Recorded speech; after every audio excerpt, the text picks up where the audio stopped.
सर्वांना नमस्कार आणि स्वागत आहे तुमचं सावीज लाईफस्टाईलच्या व्लॉग्समध्ये। तर आज आम्ही आलेलो आहोत मुंबईला आणि आजचा ब्लॉग आहे मुंबईचा। तर हा व्हिडिओ मी दुपारी काढलेला होता। आम्ही सकाळीच मुंबईमध्ये पोहोचलेलो, त्याच्यानंतर दुपारी आम्ही भाच्याला बघण्यासाठी निघालो होतो, तेव्हाच हा व्हिडिओ काढलेला आहे। तर लग्न झालेले तेव्हा 1-1.5 वर्ष आम्ही मुंबईमध्ये राहायला होतो। त्याच्यानंतर कोरोनानंतर आम्ही गावी शिफ्ट झालो। तर मुंबईमध्ये आलो ना की सगळ्या जुन्या आठवणी ताज्या होतात आणि खूप छान वाटतं। आणि त्याच्यानंतर आम्ही 2-3 वेळा मुंबईला आलेलो, म्हणजे नंदुबाईंचं दिरांचं लग्न होतं तेव्हा तर 1-2-3 वेळा येणं झालेलं। त्याच्यानंतर मग आता 1 वर्षानंतर आलो मुंबईमध्ये तरी आम्ही आज सकाळी म्हणजे भाच्याला बघण्यासाठी पोरबंदरला निघालेलो। त्याच्यामुळे ट्रॅफिक एवढं नव्हतं, हा ब्लॉग सकाळी मी रिक्षाला देणे एवढे पैसे गेले की नाही जाताना काकांनी उतरलो आणि ठाण्याला राहतात तिथेच आम्ही उतरलेलो। त्याच्यानंतर तिथं फ्रेश वगैरे झालो। तो कावळा सगळ्यांच्याच इथे जातो कामासाठी बाहेर गेलेली आणि त्या काकींच्या इथं ना खिडकीमध्ये रोज एक कावळा येतो आणि त्या अशी चपाती वगैरे काहीतरी खायला त्या कावळ्याला देत असतात। आणि आज पण तो कावळा तिथे खिडकीमध्ये येऊन ओरडत होता, म्हणून त्यांनी त्याला खायला शंकरपाळ्या दिल्या। आणि पहा, म्हणजे मुक्या प्राण्यांना सुद्धा आपण जीव लावला ना की ते सुद्धा असं बिनधास्त येतात, आपल्यामध्ये वावरतात, नाही का। तर शंकरपाळ्या दिवाळीच्या त्यांच्याकडे उरलेल्या त्या त्यांनी त्याला खायला दिल्या आणि तो पटापटा खाल्ला आणि निघून सुद्धा गेला। चिंकूला तर हे बघायला खूप मज्जा येत होती। त्याच्यानंतर मी इथं फोनवर बोलत होते आणि इथं काय तिला काही खेळायला खेळणी मिळत नव्हती। मग त्या काकींनी हे एक्झरसाईज करायचं जे काहीतरी त्यांच्याकडे होतं तेच शांभवीला त्याच्यावरती मॅट टाकून दिलं, पण तिला काही ते जमत नव्हतं। आणि अशा प्रकारे त्या काकी तिला दाखवत होत्या अशी एक्झरसाईज कर म्हणून। तिनं जरासं केलं पण तिचं काही मन त्याच्यात लागेना। नंतर मग तिथून पळत आली आणि स्केच पेन आणि एक खराब नोटबुक त्यांच्याकडून घेऊन बसलेली। त्याच्यामध्ये हे असं ड्रॉइंग काढायचं तिचं काम चालू होतं। तर गडिंग्लजला भरपूर तिच्याकडे खेळणे आहेत आणि त्याच्यातच तिचा अर्धा दिवस जातो। पण असं बाहेर कुठं तर आलं की ती नुसती खेळणी किंवा हेच मागत असते, काहीतरी लिहायला वगैरे।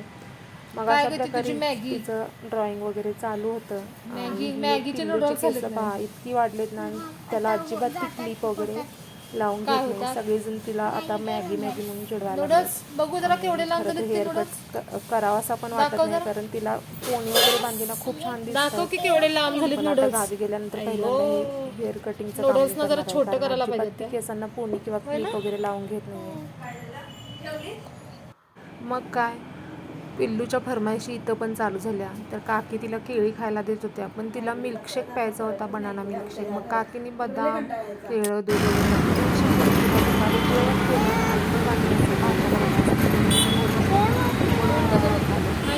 तर ओला रिक्षा बुक केली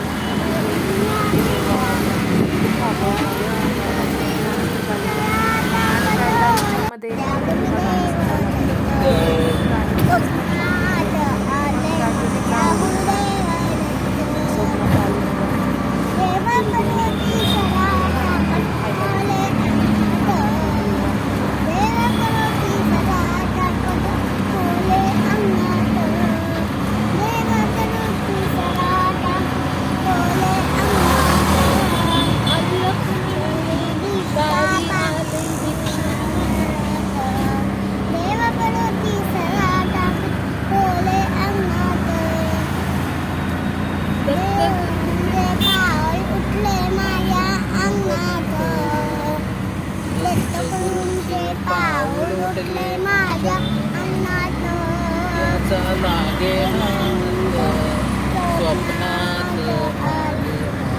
पूर्ण प्रवासात पिल्लूचं असं गाणं म्हणायचं काम चालू होतं। त्याच्यानंतर अर्ध्या-पाऊण तासानंतर आम्ही आयशुताईंच्या इथं म्हणजे नंदुबाईंच्या इथं पोचलो।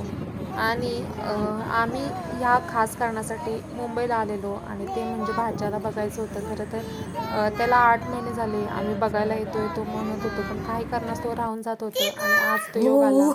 आणि हा आहे आमचा चिंकू, म्हणजे चिंकूचा आत्तेभाऊ। शांभवीला आम्ही प्रेमाने चिंकू म्हणतो आणि ह्याला सुद्धा प्रेमाने चिक्कू म्हणतात बरं का। तर चिकूला बघण्याचा योग आज आलेला आहे, भेटण्याचा, कारण 8 महिन्याचा झाला आहे। आम्ही पहिल्यांदाच त्याला भेटायला आलेलो आणि आम्ही पहिल्यांदाच गेलो, त्याच्यामुळे तो थोडंसं अनकम्फर्टेबल होता आणि सारखा चिडचिड करत होता, रडायचं काम त्याचं चालू होतं। आणि अशा प्रकारे शांभवी तर त्याला सगळी खेळणी आणून त्याला खेळवायचा प्रयत्न करत होती। पण ती सुद्धा त्याच्यासाठी नवीन होती, त्याच्यामुळे तो तिच्यापासून जरा लांबच पळत होता. आणि पिल्लूला तर इथे भरपूर खेळणी मिळालेली, ती सुद्धा त्याच्याबरोबर खेळण्यात गुंग होती. आणि लहान मुलं अशीच करतात, म्हणजे पहिल्यांदा नवीन माणसांना बघितली ते थोडंसं रोळत नाही. आणि अशा प्रकारे त्याला मम्मा दिसली की त्याच्या पाठीमागे पळाला तो. त्याच्यानंतर इथं चिंकू पहा, चिंकूची सगळी खेळणी खेळत बसलेली आहे. आणि ह्या आहेत माझ्या नंदूबाई म्हणजेच आयुषताई. आणि चिकूला खेळण्यासाठी त्यांनी गॅलरीत अशा प्रकारे तिथंच आहे तिथं बसलेली. आणि आयुष्य त्यांचं तर नसतं आणि सेकंड शिफ्ट असते, तर त्याच्यातनं त्या थोडा ब्रेक काढून आमच्यासोबत सुद्धा बसलेला होता. आणि चिकू थोडासा आम गेल्यामुळे रडत होता, त्यांना काम सुद्धा करायला तो देत नव्हता. आणि अशा प्रकारे त्याला खेळवायचं काम चालू होतं. मला करून दाखव क्लॅप क्लॅप. म्हणजे चिकू सोबत थोडेसे खेळले. आणि ह्या दोघांना पण घेऊन मिस्टर आणि आयुष्यताईंचे सासरे म्हणजे नंतर त्यांचे सासरे गार्डनमध्ये घेऊन गेले. गार्डनमध्ये सुद्धा ह्या दोघांची दंगामस्ती चालू होती. हे दोघेजण खाली गार्डनमध्ये गेलेले, मी काही खाली गेलीच नाही. आणि इथं चिंकूचं असं चिकूला गाडीमध्ये फिरवायचं काम चालू होतं. आणि ती सुद्धा गाडीत थोडा वेळ बसली, पण तिचे काही पाय पुरत नव्हते म्हणून तिला सुद्धा परत खाली उतरवलं. आणि हे पहा, चिंकूला तर चिकूची गाडीच फिरवायची होती. सरळ घे. आणि बाजूलाच गार्डन होतं आणि त्याच्यात भरपूर खेळण्यासाठी काय काय होतं, घसरगुंडी वगैरे. मग काय पिल्लू आमची झाली जाम खुश. घसरगुंडी वगैरे खेळायचं काम चालू होतं. आणि चिकूला सुद्धा हे पाहायला मजा येत होती, त्याची गाडी बाजूलाच थांबवलेली होती. परत परत परत परत हा आली आली आली. अरे वा वा वा. गार्डन मध्ये खेळून परत हे दोघे घरी आले आणि परत त्यांचं खेळायचं काम चालू झालं. आणि सकाळी उठून हे पिल्लूने चिकूचं डगचं जे खेळणं होतं, जम्पिंग डक्सचं, ते जॉईन करून घेतलं आणि त्याच्यासोबत हीच खेळत बसली होती. आणि तिला हे नवीनच वाटत होतं, कारण गेम नाही आहे, त्याच्यामुळे तिला हे नवीन वाटत होतं. त्याच्यानंतर आम्ही मग नाश्ता वगैरे केला आणि परत यायला निघालो. आणि अशा प्रकारे चिकू थोडासा दुसऱ्या दिवशी आमच्यासोबत रोया होता, म्हणजे ओळख त्याची झालेली असं त्याचं हसायचं खेळायचं काम चालू होतं. त्याला सोडून यावं वाटत नव्हतं, खूप वेळ लागला दुसऱ्या दिवशी. काय तो ड्रेस पण आम्हाला यायला पाहिजे होतं. तुला ड्रेस आवडला आमच्या, कलर आवडला.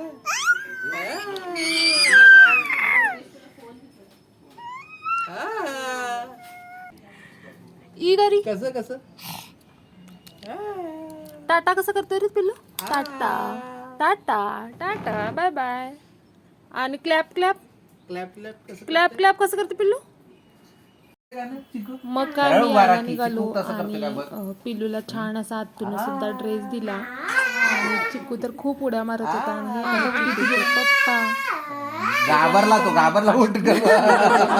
घाबरला उठ आम्ही रिटर्न यायला निघालो ठाण्याला. मग काय परत आम्ही ओला रिक्षा बुक केली आणि परत ठाण्याला निघालो. तर हा मुंबईचा ब्लॉग कसा वाटला कमेंटमध्ये नक्की कळवा. आणि माझे ब्लॉग जर आवडत असेल तर चला मग धन्यवाद.